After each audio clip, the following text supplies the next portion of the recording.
शुक्लाम्बरधरं विष्णुं शशिवर्णं चतुर्भुजं प्रसन्नवदनं ध्यायेत् सर्वविघ्नोपशान्तये। अगजाननपद्मार्कं गजाननमहर्निशम् अनेकदन्तं भक्तानां एकदन्तम् उपास्महे। वक्रतुण्डमहाकाय कोटिसूर्यसमप्रभा निर्विघ्नं कुरु मे देव सर्वकार्येषु सर्वदा। ॐ श्रीमहागणपतिसहस्रनामस्तोत्रम्। गणेश्वरो गणक्रीडो गणनाथो गणाधिपः एकदंष्ट्रो वक्रतुण्डो गजवक्त्रो महोदरः लम्बोदरो धूम्रवर्णो विकटो विघ्ननायकः सुमुखो दुर्मुखो बुद्धो विघ्नराजो गजाननः भीमप्रमोदामोदः सुरानन्दो मदोत्कटः हेरम्ब शम्बरः शम्भुर्लम्बकर्णो महाबलः नन्दनो लम्पटो भेरुर्मेघनादो गणञ्जयः विनायको विरूपाक्षो धीरशूरो वरप्रदः महागणपतिर्बुद्धिप्रियः क्षिप्रप्रसादनः रुद्रप्रियो गणाध्यक्ष उमापुत्रो घनासनः कुमारगुरुरीशानपुत्रो मूषकवाहनः सिद्धिप्रियः सिद्धिपतिः सिद्धः सिद्धिविनायकः अविघ्नस्तुम्बुरुः सिंहवाहनो मोहिनीप्रियः कटङ्कटो राजपुत्रः शालकः संमितोमितः कूष्माण्डसामसम्भूते दुर्जयो धोर्जयो जयः भूपते भुवनपते भूतानां पतिरव्ययः विश्वकर्ता विश्वमुखो विश्वरूपो निधिगृणिः कविः कवीनां वृषभो ब्रह्मण्यो ब्रह्मणस्पतिः ज्येष्ठराजो निधिपतिर्निधिप्रियपते प्रियः हिरण्मयपुरान्तस्थः सूर्यमण्डलमध्यगः कराहते ध्वस्तसिन्धुसलिलपोषदन्तभित् उमाङ्ककेलिकुतुकी मुक्तिदः कुलपालनः किरीटी कुण्डली हारी वनमाली मनोमयः वैमुख्यहत दैत्यश्रीः पादाहतिजितक्षितिः सत्यो जातस्वर्णमुञ्ज मेखली दुर्निमित्तहृत् दुःस्वप्नहृत्प्रसहनो गुणीनादप्रतिष्ठितः सुरूपः सर्वनेत्राधिवासो वीरासनाश्रयः पीताम्बरः खण्डरदः खण्डेन्दुकृतशेखरः चित्राङ्कश्यामदसनो फालचन्द्रश्चतुर्भुजः योगाधिपस्तारकस्थः पुरुषो गजकर्णकः गणाधिराजो विजयस्थिरो गजपतिध्वजे देवदेवः स्मरप्राण दीपको वायुकीलकः विपश्चिद्वरदो नादो नादभिन्नबलाहकः वराहरदनो मृत्युञ्जयो व्याघ्राजिनाम्बरः इच्छाशक्तिधरो देवत्राता दैत्यविमर्दनः शम्भुवक्त्रोद्भवः शम्भो कोपः शम्भुहास्यभूः शम्भो सुखावहः उमाङ्गमलजो गौरी तेजो भूः स्वध्वनि भवः यज्ञकायो महानादो गिरिवश्मा शुभाननः सर्वात्मा सर्वदेवात्मा ब्रह्ममोद्धाककुप्श्रुतिः ब्रह्माण्डकुम्भश्चिद्व्योमफाल सत्यशिरोरुरः जगज्जन्मलयोन्मेष निमेषोऽज्ञर्कसोमदृक् गिरीन्द्रैकरदो धर्माधर्मोष्ठ सामबृंहितः ग्रहशदसनो वाणी जिह्वो वासवनासिकः कुलाचलांसः सोमार्कघण्टो रुद्रशिरोधरः नदीनदभुजः सर्पाङ्गुलीकस्तारकानकः भ्रूमध्यः संस्थितकरो ब्रह्मविद्यामतोत्कटः व्योमनाभिः श्रीहृदयो मेरुपृष्ठोर्णवोदरः कुक्षिस्थयक्षगन्धर्व रक्षः किन्नरमानुषः पृथ्वीकटिस्पष्टिलिङ्गः शैलोरुत्तस्रजानुकः पातालजङ्घो मुनिपात्कालाङ्गुष्ठस्त्रयीतनुः ज्योतिर्मण्डललाङ्गूलो हृदयालाननिश्चलः हृत्पद्मकर्णिकाशालिवियत्केलिसरोवरः सद्भक्तध्याननिगडः पूजावारेणिवारितः प्रतापे कश्यपसुतो गणपोऽविष्टपे बली यशस्वी धार्मिकस्वोजाः प्रथमः प्रथमेश्वरः चिन्तामणिद्वीपपतिः कल्पद्रुमवनालयः रत्नमण्डपमध्यस्थो रत्नसिंहासनाश्रयः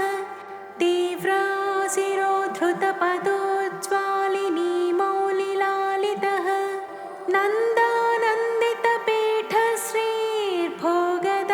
नन्दानन्दितपीठश्रीर्भोगदाभूषितासनः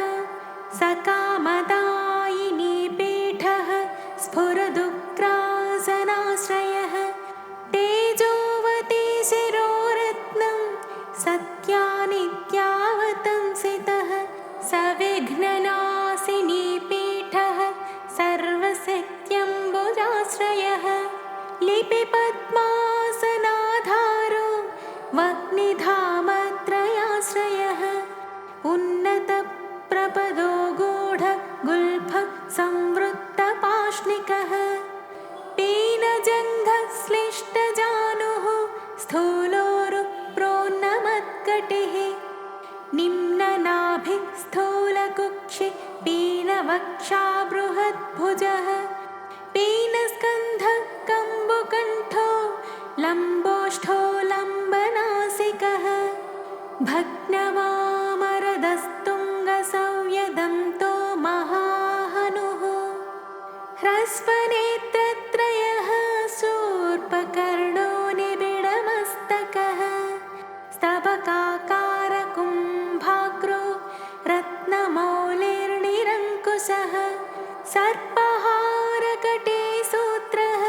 सर्पयज्ञोपवीतवान् सर्पकोटिरकटकः सर्पग्रैवेयकाङ्गदः सर्पकक्षोदराबन्धः सर्पराजोत्तरीयकः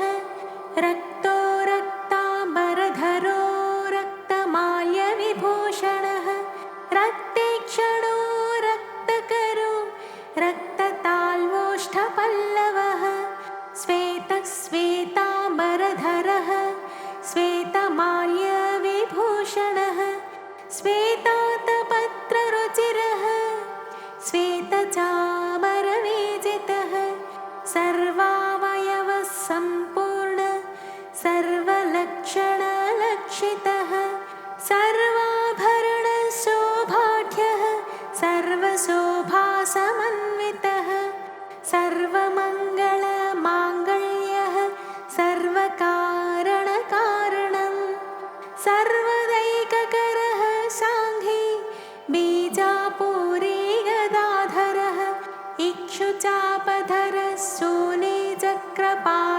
सरोजभृत् पाशे धृतोत्पलशाली मञ्जरीभृत् स्वदन्तभृत् कल्पवल्लीधरो विश्वाभयदैककरो वशे अक्षमालाधरो ज्ञानमुद्रावान्मुक्तरायुधः पूर्णपात्री कम्बुधरो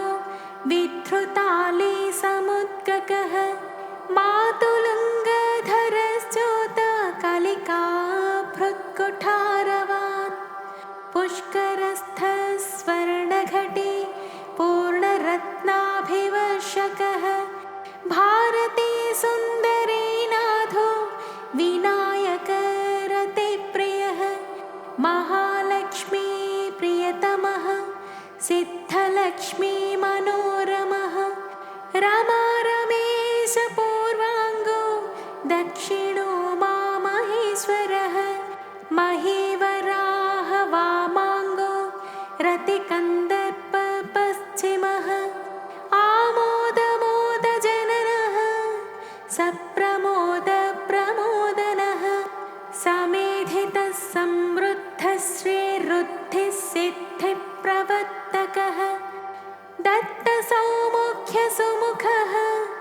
कान्तिकन्दलिताश्रयः मदनावत्याश्रिताङ्घ्रिः कृत्तदौर्मुख्यदुर्मुखः विघ्नसम्पल्लवोपघ्न सेवो निद्रमदद्रवः विघ्नगृह्निघ्नचरणो द्राविणी शक्ति सत्कृतः तीव्रा प्रसन्ननयनो ज्वालिनी पालितैकदृक् मोहिनी मोहनो भोगदायिनी कान्तिमण्डितः कामिनी कान्तवक्त्र श्रीरधिष्ठित वसुन्धरः वसुन्धरामदोन्नद्ध महाशङ्खनिधिप्रभुः नमद्वसुमती मौलिमहापद्मनिधिप्रभुः सर्वसद्गुरु संसेव्यः शोचिष्केशहृदाश्रयः ईशानमूर्धा देवेन्द्रशिखापवननन्दनः अग्रप्रत्यग्रनयनो देव्यास्त्राणां प्रयोगवित् ऐरावतादिसर्वासा वारणावरणप्रियः वज्राद्यस्त्रपरिवारो गणचण्डसमाश्रयः जया जय परिवारो विजया विजयावहः अजिताच्युतपादाब्जो नित्यानित्यावतंसितः विलासिनी कृतोल्लासः शौण्डी सौन्दर्यमण्डितः अनन्तानन्तसुखदः सुमङ्गलः सुमङ्गलः इच्छाशक्ति ज्ञानशक्ति क्रियाशक्ति निषेवितः सुभगा संश्रितपदो ललिता ललिताश्रयः कामिनी कामन काममालिनी केलिलालितः सरस्वत्याश्रयो गौरी नन्दनः श्रीनिकेतनः गुरुगुप्तपदो वाचा सिद्धो वागीश्वरीपतिः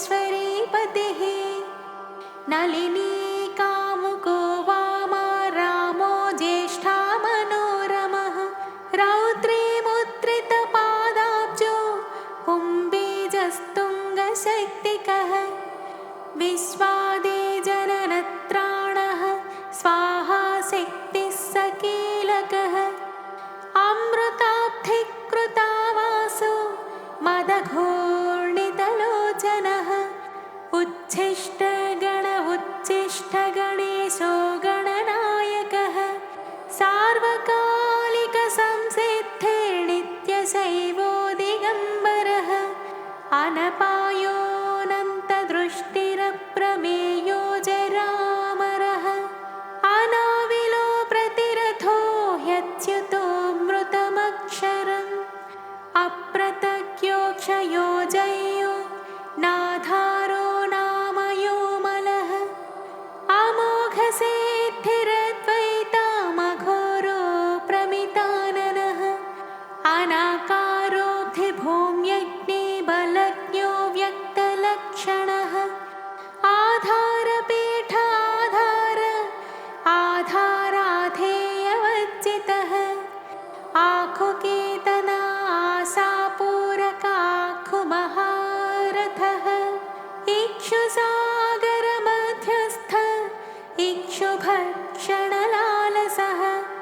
इक्षुचापातिरेकश्रीरिक्षुचापनिषेवितः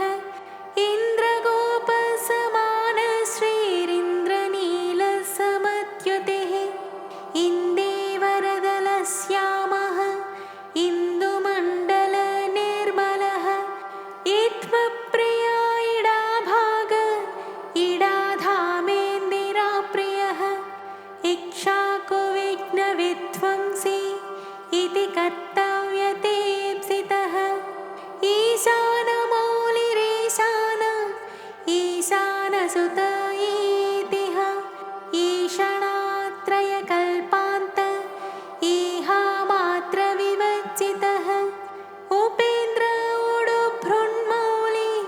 रुण्डेरकरबलिप्रियः उन्नतानन उत्तुङ्गः उदारत्रिदशाग्रणीः ऊर्जस्वानोष्मलमद ऊहापोहदुरासदः ऋग्यजु सामसम्भूतिर्वृद्धि सिद्धिप्रवर्तकः ऋजुचित्तैकसुलभः ऋणत्रयविमोचकः लुप्तविघ्नस्वभक्तानां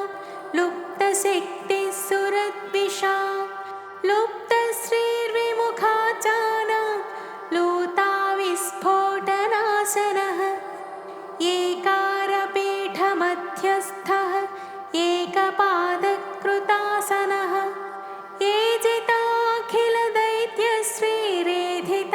एजिताखिलदैत्यश्रीरेधिताखिलसंश्रयः ऐश्वर्यनिधिरैश्वर्यमयः कामुष्मिकप्रदः ऐरम्मदसमोन्मेषः ऐरावतनिभाननः ओङ्कारवाच्य ओङ्कार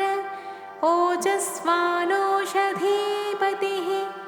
औदार्यनिधिरौद्धत्य धौर्योन्नत्यनिस्वनः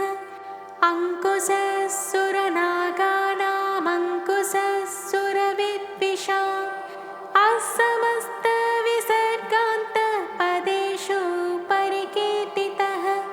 कमण्डलूधर कल्पः कपर्दी कलभाननः कर्मसाक्षी कर्मकर्ता कर्मा कर्मफलप्रदः कदम्बगोलकाकारः कूष्माण्डगणनायकः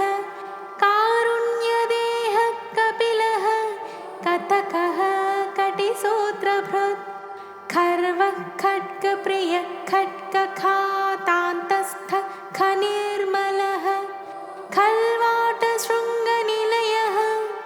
खट्वाङ्गी खदुरासदः गुणाढ्यो गहनोगस्थो गद्यपद्यसुधार्णवः गद्यगानप्रियो गज्जो गीतगीर्वाणपूर्वजः गुह्याचाररतो गुह्यो गुह्यागमनिरूपितः गुहाशयो गुहाब्धिस्थो गुरुगम्यो गुरुर्गुरुः घण्टाघर्घरिकामाली घटकुम्भो घटोदरः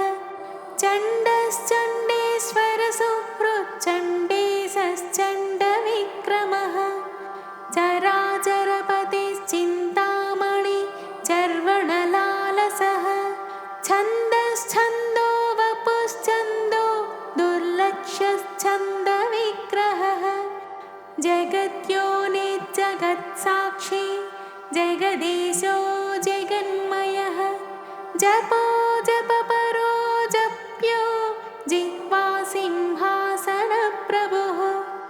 झलज्झलोल्लसत्तानझुङ्कारी भ्रमराकुलः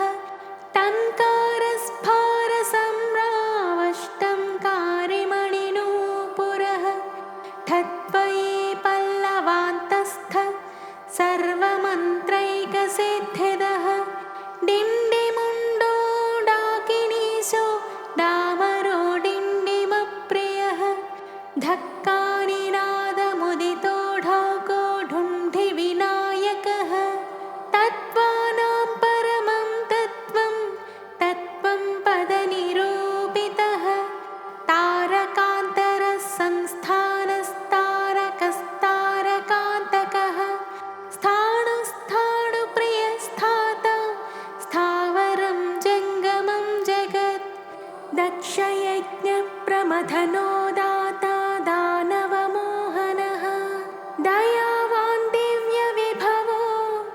दण्डभृद्दण्डनायकः दन्तप्रभिन्नाभ्रमालो दैत्यवारणधारणः दंष्ट्रालज्ञद्विपघटो देवाद्धनृगजाकृतिः धनधान्यपतिधन्यो धनदो धरणीधरः ध्यानैकप्रकटो ध्येयो ध्यानं ध्यानपरायणः नन्द्यो नन्दिप्रियो नादो नादमध्यप्रतिष्ठितः निष्कलो निर्मलो नित्यो नित्यानित्यो निरामयः परं व्योम परं धाम परमात्मा परं पदं परात्परः पशुपतिः पशुपाशविमोचकः पूर्णानन्दः परानन्दः पुराणपुरुषोत्तमः पद्मप्रसन्ननयनः प्रणताज्ञानमोचनः प्रमाणप्रत्ययातीतः प्रणताते निवारणः फलहस्तफणिपति भेत्कारः फाणितप्रियः बाणाचिताङ्घ्रियुगलो बालकेळिकुतूहले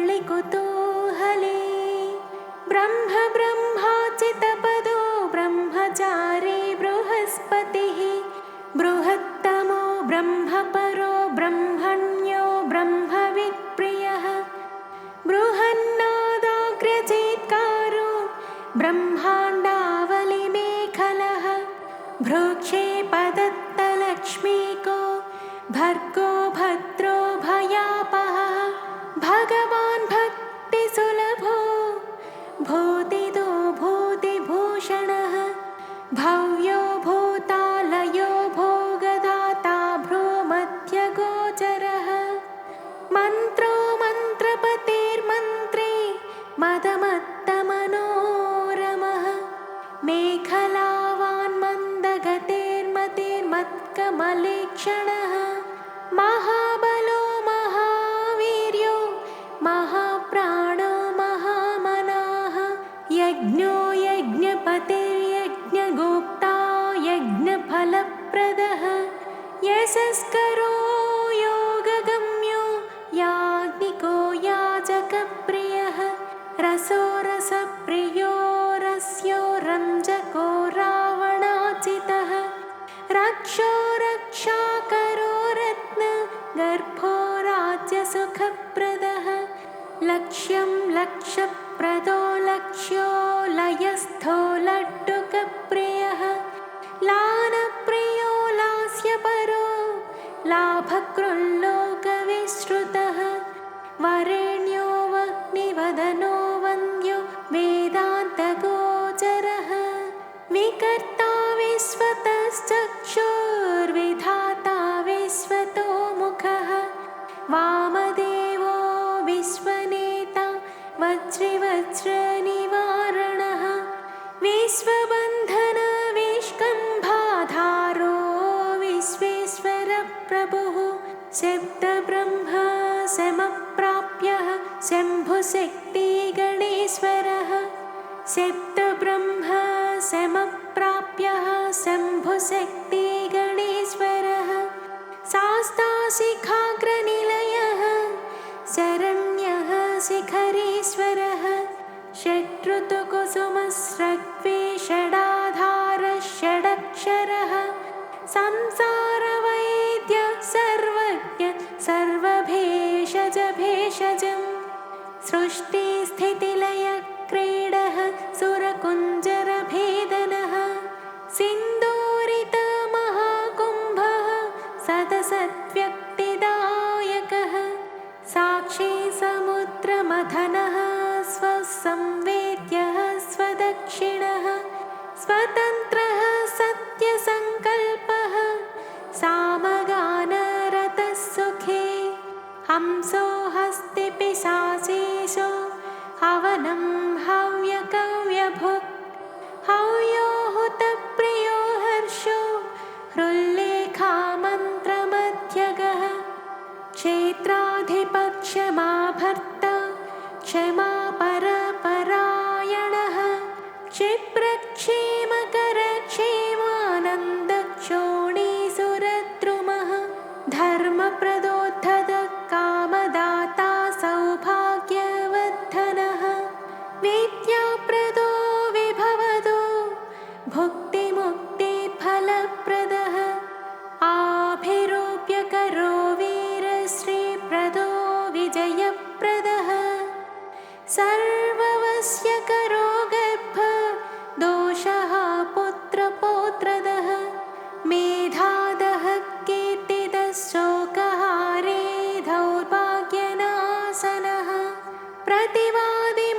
सूर्यस्तत्परक्षणः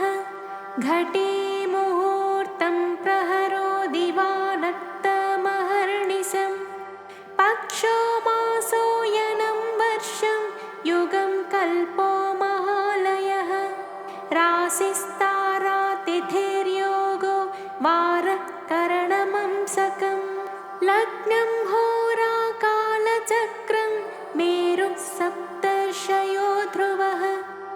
राहुर्मन्दः कविर्देवो बुधो भौम शशिरविः कालसृष्टिस्थितिर्विश्वं स्थावरं जङ्गमं च यत्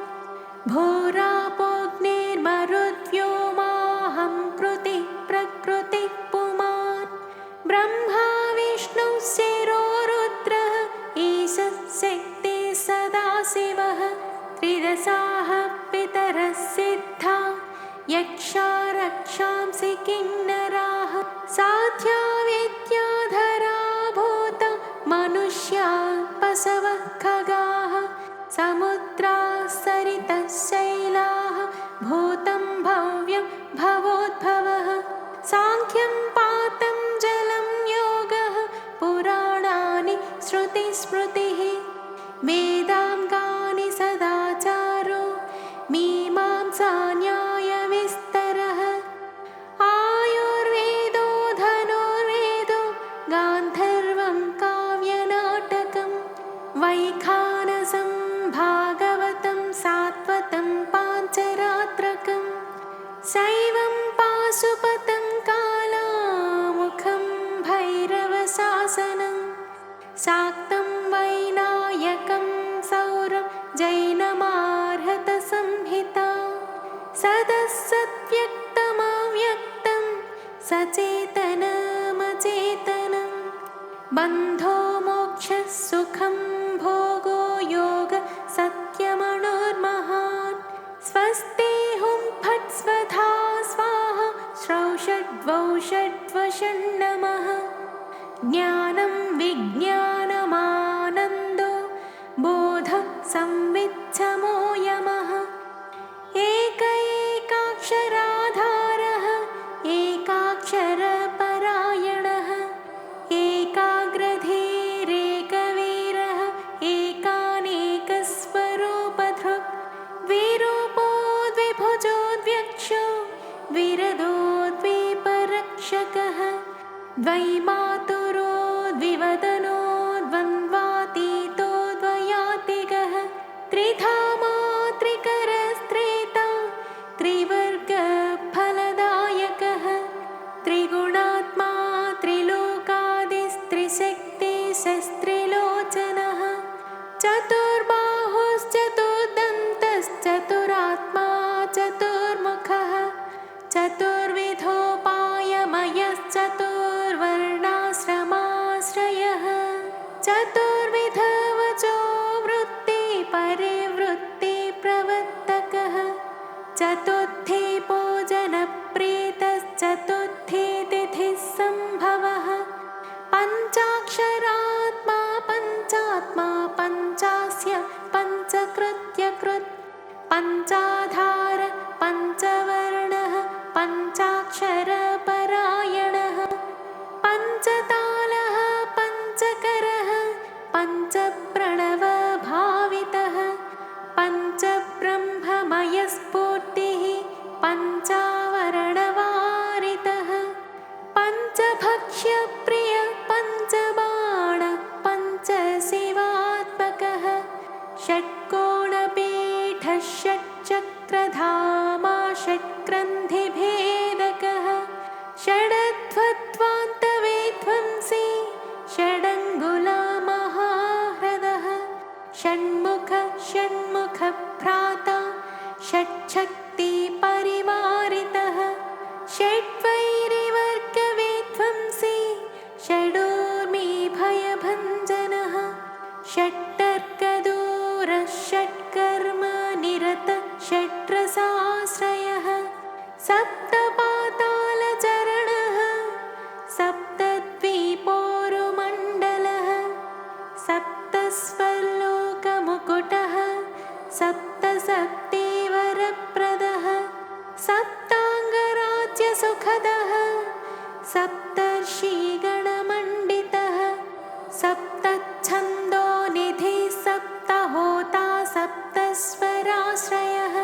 सप्ताब्धिकेलिकासारः सप्तमात्रो निषेवितः सप्तच्छन्दो मोदमदः सप्तच्छन्दो मखप्रभुः अष्टमूर्ते ध्येयमूर्तेरष्टप्रकृतिकारणम् अष्टाङ्गयोगफलभूरष्टपत्राम्बुजासनः अष्टशक्ति समृद्धश्रीरष्टैश्वर्यप्रदायकः अष्टपीठोपपीठश्रीरष्टमात्रो समावृतः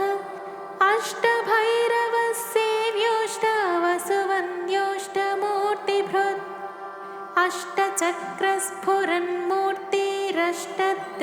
अष्टचक्रस्फुरन्मूर्तिरष्टद्रव्यहविप्रियः नवनागासनाध्यासी नवनित्यनुशासिता नवद्वारपुराधारो नवाधारनिकेतनः नवनारायणस्तुत्यो नवदुर्गानिषेवितः नवनाथ महानाथो नवनागविभूषणः नवरत्नविचित्राङ्गो नवशक्तिशिरोधृतः दशात्मको दशभुजो दशदिक्पतिवन्दितः दशाध्यायो दशप्राणो दशेन्द्रियनियामकः दशाक्षरमहामन्त्रो दशासाव्यापि विग्रहः एकादशादिभिरुद्रैस्तुत एकादशाक्षरः द्वादशोद्दण्डदोद्दण्डो द्वादशान्तनिकेतनः त्रयोदशाभिधा भिन्न विश्वे देवाधिदैवतं चतुर्दशेन्द्रवरदश्चतुर्दशमनुप्रभुः चतुर्दशादिवेद्याढ्यश्चतुर्दश जगत्प्रभुः सामपञ्चदशः पञ्चदशी सीतां सुनिर्मलः षोडशाधारनिलयः षोडशस्वरमातृकः षोडशान्तपदावासः षोडशेन्दुकलात्मकः कला सप्तदशी सप्तदशः सप्तदशाक्षरः अष्टादशद्वीपपतिरष्टादशपुराणकृत् अष्टादशौषधिसृष्टिरष्टादशविधिस्मृतः अष्टादशलिपिव्यष्टिसमष्टिज्ञानकोविदः एकविंशः पुमानेकाविंशत्यङ्गुलिपल्लवः चतुर्विंशतितत्त्वात्मा पञ्चविंशाख्यपूरुषः सप्तविंशतितारेश सप्तविंशतियोगकृत्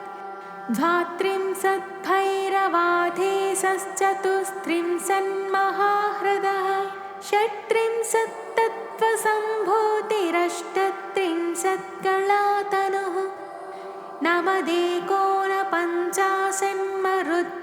नवदेकोनपञ्चाशन्मरुद्वर्गनिरर्गलः पञ्चादशदक्षरश्रेणी पञ्चाशत्रुद्रविग्रहः पञ्चाशद्विष्णुशक्तिसः पञ्चाशन्मातृकालयः द्विपञ्चाशद्वपुश्रेणी त्रिषष्ट्यक्षरः संश्रयः चतुष्षष्ट्यर्णनिर्णेता चतुष्षष्टिकलानिधिः चतुष्षष्टि महासिद्धयोगिनी बृन्दवन्दितः अष्टषष्टि महातीर्थक्षेत्रभैरवभावनः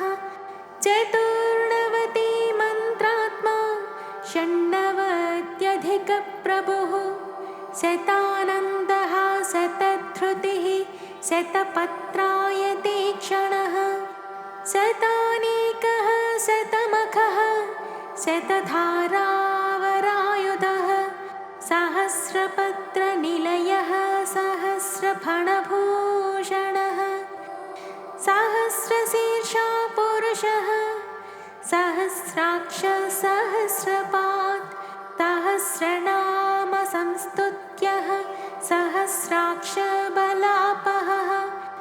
दशसाहस्रफणभृत्पणिराजकृतासनः अष्टाशीतिसहस्राद्यमहर्षिस्तोत्रयन्त्रितः लक्षाधीशप्रियाधारो लक्षाधारमनोमयः चतुर्लक्षजपप्रीतश्चतुर्लक्षप्रकाशितः चतुरशीतिलक्षाणां जीवानां देहः संस्थितः कोटिसूर्यप्रतीकाशः कोटिचन्द्रांशुनिर्मलः शिवाभव्याध्युष्टकोटिविनायकधुरन्धरः सप्तकोटिमहामन्त्रमन्त्रितावयवद्युतिः त्रयस्त्रिंशत्कोटिसुरश्रेणी प्रणतपादुकः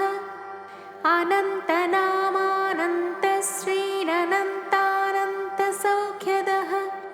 इति वैनायकं नाम्नां सहस्रमिदमीरितम् इदं ब्रह्मे मुहूर्ते वै पठेत् प्रत्यहं नरः करस्थं तस्य सकलमैहिकामुष्मिकं सुखम् आयुरारोग्यमैश्वर्यं धैर्यं शौर्यं बलं यशः मेधा प्रज्ञा धृतिः कान्तिः सौभाग्यमतिरूपता सत्यं दया क्षमा शान्तिर्दाक्षिण्यं धर्मशीलता जगत्संयमनं विश्वसंवादो वादपाटवं सभापाण्डित्यमौदार्यं गाम्भीर्यं ब्रह्मवच्चसम् औन्नत्वं च कुलं शीलं प्रतापो वीर्यमार्यता ज्ञानं विज्ञानमास्तिक्यं स्थैर्यं विश्वातिशायिता धनधान्याभिवृद्धिश्च सकृदस्य जपात् भवेत् वश्यं चतुर्विधं नृणां जपादस्य प्रजायते राज्ञो राजकलत्रस्य राजपुत्रस्य मन्त्रिणः जप्यते यस्य वश्यार्थं सदा सस्तस्य जायते धर्मार्थकाममोक्षाणामनायासेन साधनं शाकिनी डाकिनी रक्षो यक्षो रगभयापहम् साम्राज्यसुखदं चैव समस्तरिपुमर्दनं समस्तकलहध्वंसी दिग्धबीजप्ररोहणं दुःखप्रशमनं क्रुद्धस्वामि चित्तप्रसादनं षट्कर्माष्टमहासिद्धित्रिकालज्ञानसाधनं परकृत्योपशमनं परचक्रविमर्दनं सङ्ग्रामरङ्गे सर्वेषामिदमेकं जयावहं सर्ववन्ध्यात्वदोषज्ञं गर्भरक्षैककारणं पठ्यते प्रत्यहं यत्र स्तोत्रं गणपतेरिदं देशे तत्र न दुर्भिक्षमीतयो दुरितानि च न तद्गृहं जहाति श्रीर्यत्रायं पठ्यते स्तवः क्षयकुष्ठप्रमेहार्मो भगन्धरविशोचिकाः गुल्मं प्लीहानमस्मानमतिसारं महोदरं कासं श्वासमुदावर्तं शूलशोकादिसम्भवं शिरोरोगं वमिं हिक्कां गण्डमालामरोचकं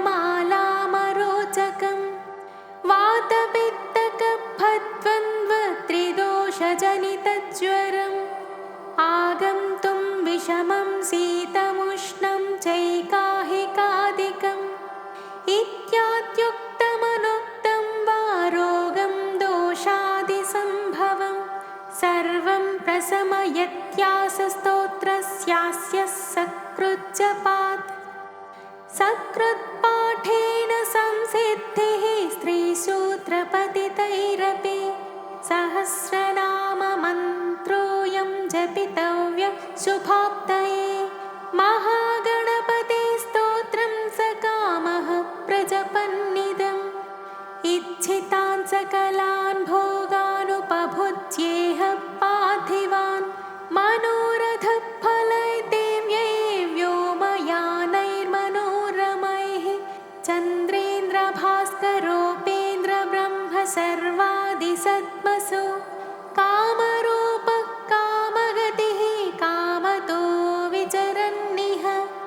भुक्त्वा यथेप्सितान् भोगानभीष्टान् सह बन्धुभिः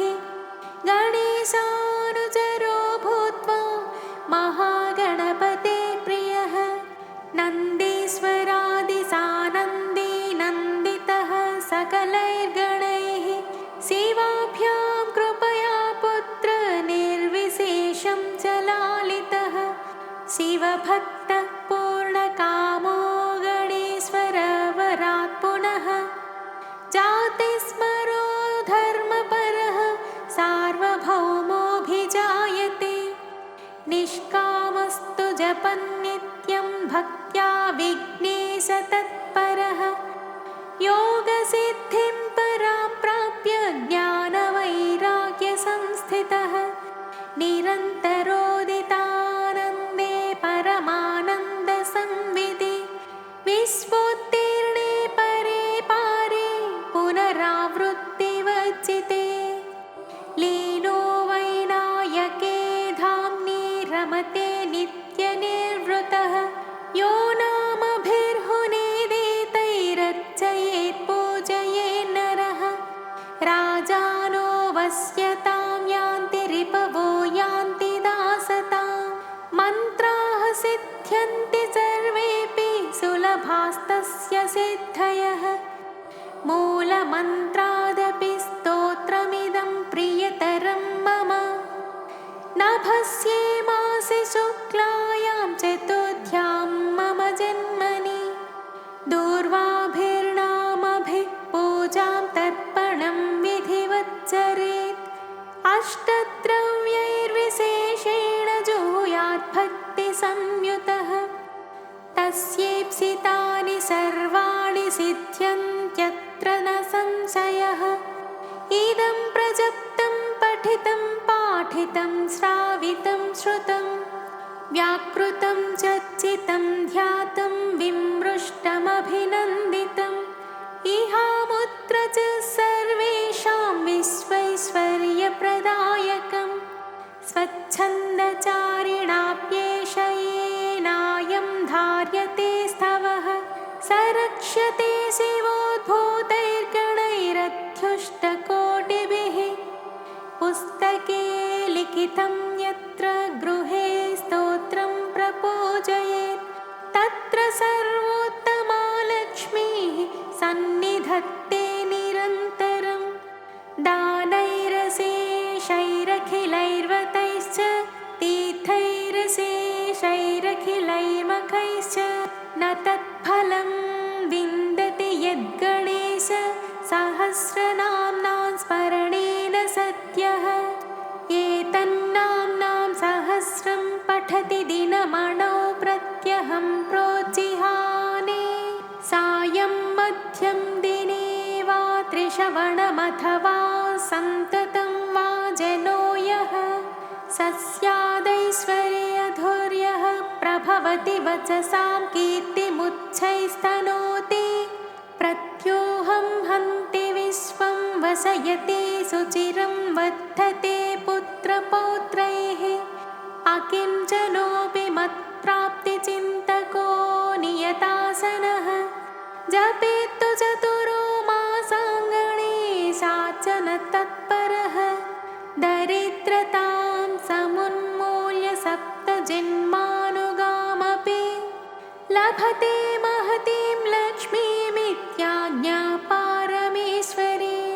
आयुष्यं वीतरोगं कुलमतिविमलं सम्पदश्चात्तदानाः कीर्तिर्नित्यावदाता भणितिरभिनवा कान्तिरव्याधिभव्या पुत्राः सन्तः कलत्रं गुणवदभिमतं यद्यदेतच्च सत्यं नित्यं यस्तोत्रमेतत्पठति गणपतेस्तस्य हस्ते समस्तं गणञ्जयो गणपतिर्हेरम्बोधरणीधरः महागणपतिर्लक्षप्रदः क्षिप्रप्रसादनः अमोघसिद्धिरमितो मन्त्रश्चिन्तामणिर्निधिः सुमङ्गलो बीजमाशा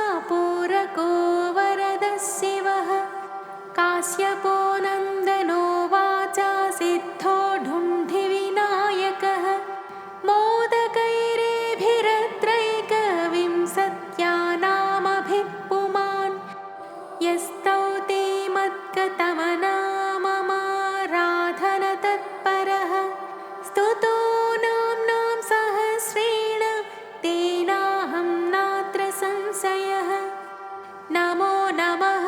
सुरवरपूजिताङ्घ्रये नमो नमो निरुपममङ्गलात्मने